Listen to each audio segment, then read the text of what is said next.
सर्वज्ञ श्री चक्रधर स्वामी की जय. सर्व साधू संतांना, सर्व अच्युत गोत्र्यांना माझा दंडवत प्रणाम. माझं नाव सोनू भुंबे. आपण लीळाचरित्र वाचतो, आपण सूत्रपाठ वाचतो, आपण भगवद्गीता वाचतो आणि आपण आता बराचसा अभ्यास करायला लागलेलो आहोत. पण नुसता आपण अभ्यास करतोय, लीळाचरित्र वाचतोय, सूत्रपाठ आपण वाचतोय, पण त्यानुसार आपण जीवन आपलं जगत नाही. म्हणजे स्वामी श्री चक्रधरांनी जी आचारसंहिता आपल्याला सांगितली, जे तत्त्वज्ञान देवाने आपल्यापुढं मांडलेलं आहे, तर ते आपण कधी आपल्या जीवनामध्ये उतरण्याचा प्रयत्न कधी करत नाही. आणि म्हणून मग बाबांनी एका सत्संगामध्ये एक उदाहरण बाबांनी दिलेलं होतं की एक व्यक्ती असतो, तो रस्त्याने जात असतो आणि रस्त्याने जाताना त्याची गाडी बंद पडते आणि गाडी बंद पडल्यानंतर मग तो गाडी ढकलत ढकलत जात असतो आणि मग त्याला एक व्यक्ती भेटतो. तो म्हणतो, अहो काय झालं? मग तो सांगतो की गाडी अचानक बंद पडली. आणि मग तो व्यक्ती त्याला सगळं सांगतो, ही गाडी अशी आहे, तशी आहे, हिचे फ्युचर्स असे आहे, ही एवढं मायलेज देते, एवढं असं चालते, तसं चालते, सगळं काही म्हणजे अमुक ढमुक टमुक जे असं ते सर्व काही माहिती तो त्याला देतो. आणि मग त्या व्यक्तीला वाटते की हा गाडी चालू करू शकेल, म्हणून तो त्या व्यक्तीला म्हणतो की आता तुम्ही मला एवढं सांगितलं, तर मग आता ही गाडी मला चालू करून द्या. मग तो म्हणतो, गाडी चालू करायचं हे मला सांगू नको. म्हणजे सांगण्याचं तात्पर्य असं की ज्ञान भरपूर आहे, सर्व काही ज्ञान आहे, परंतु त्या ज्ञानावर आपला आचार नाही, त्या पद्धतीने आपण चालत नाही, म्हणून त्याला काही अर्थ नाही. कारण जो क्रिया करी तो ज्ञानी आहे, जो क्रिया करेल तोच खरा ज्ञानी आहे. जो स्वामींच्या आचाराने त्या आज्ञेचे पालन करेल तोच खरा ज्ञानी आहे. आणि म्हणून मग आज आपण जिथं आहोत तिथं राहूनसुद्धा आपल्याकडून जेवढं आचाराचं पालन होईल, जेवढं आपल्याला स्वामी श्री चक्रधरांचं तत्त्वज्ञान आपल्या जीवनामध्ये उतरवता येईल, तेवढं उतरवण्याचा प्रयत्न आपण केला पाहिजे.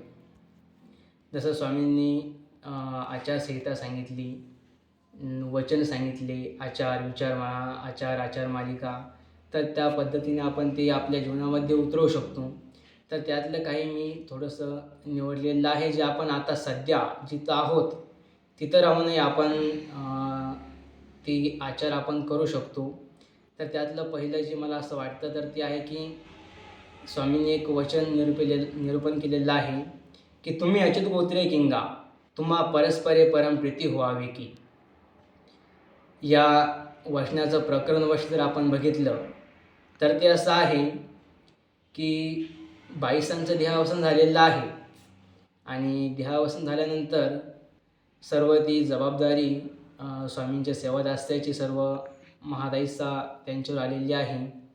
आणि मग महादाईसा सकाळी लवकर यायच्या, म्हणजे दिवस निघण्याच्या आत यायच्या स्वामींच्या बिडारावर, आणि संध्याकाळीसुद्धा त्यांचं बिडार लांब असल्यामुळं मग ते संध्याकाळीसुद्धा स्वामींचं सेवादास्य संध्याकाळचा पूजा अवसर सर्व करून नंतरही उशीर व्हायचा. आणि हे आचार्य बघतात आणि आचार्य त्यांना टोकतात आणि त्यांना म्हणतात की तुमचं असं लवकर जाणं, अंधारात जाणं, अंधारात येणं, यामुळे आम्ही लोकांच्या टीकेचं कारण होतो म्हटले, त्यामुळे तुम्ही असं करू नका म्हटले. आणि मग तेव्हा स्वामी त्यांना त्यांच्या बोलण्याचं स्वामींनाही थोडं दुःख होतं आणि स्वामी त्यांना म्हणतात की बटो, तुम्ही अच्युत गोत्रे किंगा, तुम्हा परस्परे परमप्रीती व्हावी की. तुम्ही अच्युत गोत्रे म्हटले, कधीही न संपणारं आपलं असं नातं आहे, ते नातं तुम्ही सांभाळायला पाहिजे. असं एकमेकांना कटू शब्द महात्म्याने प्रिय वक्त्या व्हावे, हाही आचार आपण करू शकतो. म्हणून स्वामी त्यांना तिथं म्हणतात की तुम्ही अच्युत गोत्र आहात, तुम्ही परस्परांमध्ये परमप्रीती करायला पाहिजे. एकमेकांना वाईट बोलणं, टोचल असं बोलणं, असं आपण बोलायला नाही पाहिजे, असं स्वामी तिथं आचार्यांना म्हणतात. आणि आणखी एक लीळा अशी आहे की भट्टोबासा आणि लखोदेवबाईसांचं भांडण. तर त्या लीळेमध्ये सुद्धा लखोबाईसा काही साफसफाई करत असतात आणि झाडताना ते कचरं जे भट्टोबासांचे गुरु होते दादोस, तर त्यांच्या अंगावर थोडं कचरं उडालं. त्यामुळे ते त्यांना भटोबास त्यांना भांडतात, त्यांच्यामध्ये थोडं भांडण वाद होतो. आणि मग स्वामी त्यांना म्हणतात की एक एक कोठीचे बैल भांडती झुंजती, परी कुसेचे कुसे लावणी बैसती. म्हणले एका कोठ्याचे बैल असतात, ती दोघं दिवसभर तेव्हा जो शेतकरी आहे त्यांचा मालक तो त्यांना चरायला सोडतो, तेव्हा ते दोघेही भांडतात, झुंजतात, एकमेकांना मारतात. परंतु संध्याकाळी जेव्हा तोच मालक त्यांना जेव्हा कोठ्यामध्ये बांधतो, तेव्हा मात्र ते एकमेकांच्या कुशीला कुशील लावून बसलेले असतात म्हटले. आणि म्हणून मग आपणही त्याचप्रमाणे आपल्यामध्ये किती वाद असेल, आपण देव म्हणतात जयाचा एक देव एक धर्म, त्या परस्परे परमप्रीती व्हावी की. ज्याचा एक देव आहे, एक धर्म आहे, आपण आपापसामध्ये परमप्रीतीने आपण वागलं पाहिजे. एकमेकातले भांडण वाद तंटे सोडून, जसे दोन बैल असतात तर त्यांना जेव्हा नांगराला जुंपलं जातं तेव्हा दोघांनाही सारखा तो नांगर ओढावा लागतो. तर एखादा उभा असेल आणि एखादा सोडत असेल तर मात्र नांगर पुढे जाणार नाही. त्याचप्रमाणे आपणही एकमेकांना सांभाळत हा धर्म आपल्याला सांभाळायचा आहे आणि तेव्हाच हा धर्म आपल्याला सांभाळेल. म्हणून आपण जे वाद तंटे आहेत आपले ते सर्व काही सोडून आपण एका धर्माचे, एका देवाचे हा उद्देश आपण समोर ठेवून सर्व काही सोडून आपण एकमेकांना परस्परांवर परमप्रीती आपण केली पाहिजे. तशीच एक लीळा अजून आहे की पद्मनाभी भटा भेटी भट प्रशंसा. तर त्या लीळेचं असं झालं की स्वामी प्रातःकाळचा पूजा झाल्यानंतर भटोबासांना म्हणतात की तुम्हाला एक काम आहे म्हटले. मग भटोबास विचारतात की ते काम आम्हाला माहीत आहे म्हटले. भटोबास त्यांना ते काम माहीत असतं, त्यामुळे ते म्हणतात की देहगावचा एक परीट असतो, म्हणजे कपडे धुणारा व्यक्ती, तर तो उत्तम प्रकारे कपडे धुवायचा. आणि म्हणून मग भटोबाचे त्यांच्याकडेच कपडे धुवायला टाकायचे. तर मग स्वामी त्यांना म्हणतात की तुम्ही आता चालले, पण जात असताना तुम्हाला मार्गामध्ये म्हणजे रस्त्यामध्ये जो कोणी भेटेल त्यांना तुम्ही पाचारा म्हटले, त्यांना विचारपूस करा, दंडवत करा. आणि ही आज्ञा घेऊन मग ती देहगावला जातात. आणि देहगावून परत येत असताना त्यांना रस्त्यामध्ये पद्मनाभी भेटतात. आणि हे पद्मनाभी अगोदर स्वामींच्या सन्निधानामध्ये राहिलेले होते, परंतु काही प्रापंचिक जबाबदाऱ्या असल्यामुळं त्यांना जास्त दिवस स्वामींच्या सन्निधानामध्ये राहता आलं नाही. परंतु त्यांच्यावर पुढं म्हणजे ते कर्म जोडणार होते. समोर एक गाव घ्यायला म्हणजे काहीतरी वसुली करायला ते चाललेले होते. आणि म्हणून मग स्वामींनी त्यांना सांगितलं होतं की तुम्ही भटोबासांना सांगितलं होतं की तुम्ही त्यांना नमस्कार करा म्हटले जे भेटतील रस्त्यामध्ये. आणि मग भट जातात, त्यांना नमस्कार करतात आणि भट म्हणतात की तुम्ही आम्हाला ओळखलं का म्हटले. आणि त्यावर पद्मनाभी म्हणतात की तुमची ओळख सांगा. आणि भट म्हणतात की गोसाव्यांपाशी जो वाहणारा असेल तुम्हीच आहे म्हटले. आणि असं म्हटल्यानंतर लगेच ते त्यांची जी दांडी डोळी करून पाईक परिवार ते असतात आणि त्या दांडीतून ते खाली उतरतात आणि त्यांना भटांना दंडवत करतात. आणि त्यांना म्हणतात की तुम्ही आमच्यासोबत चला म्हटले, आम्ही गोसाव्यांसाठी काहीतरी करू म्हटले. आणि मग आता आचार्य त्यांना लगेच नाकार देतात, कारण आचार्य म्हणतात की तुम्हाला तर माहीतच असेल म्हटले की आम्ही गोसाव्यांच्या आज्ञेशिवाय आम्ही काही करत नाही. म्हणून मग ते त्यांच्यासोबत जायला नाकार देतात. आणि नंतर मग ती बिडारावर येतात आणि घडलेला सर्व प्रसंग स्वामींसमोर ते सांगतात.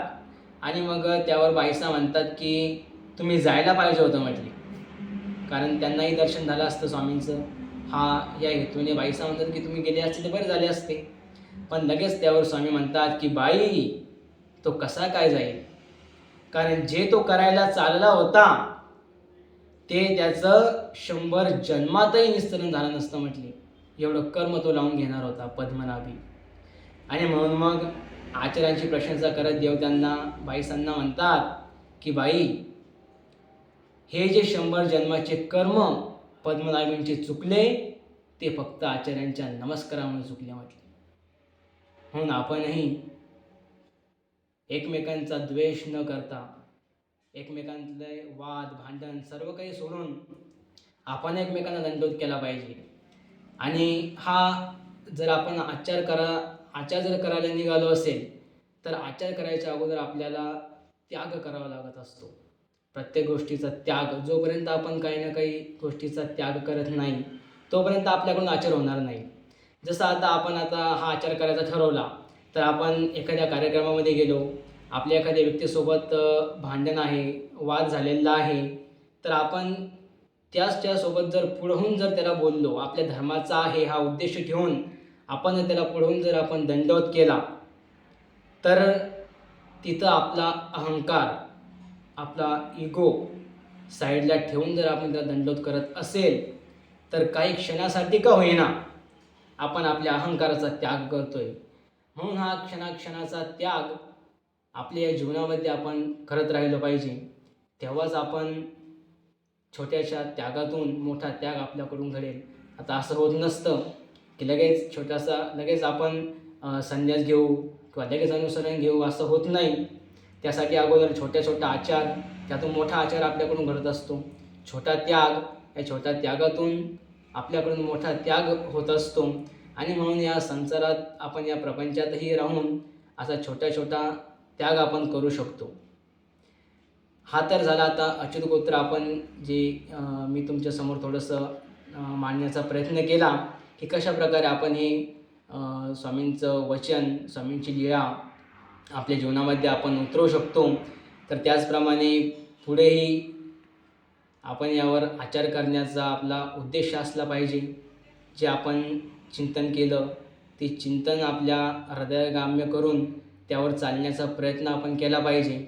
आणि पुढच्या व्हिडिओमध्ये सुद्धा मी अशीच एक लीळा, असंच एक स्वामींचं वचन, जे आपण जिथं आहोत तिथं राहूनसुद्धा आपल्याला ते आपल्या जीवनामध्ये उतरवता येईल, त्यावर आपल्याला चालता येईल, असंच त्याच्यावर आपण पुढच्या वेळेला चिंतन करू. तोपर्यंत सर्वांना दंडवत प्रणाम. सर्वज्ञ श्री चक्रधर स्वामी की जय.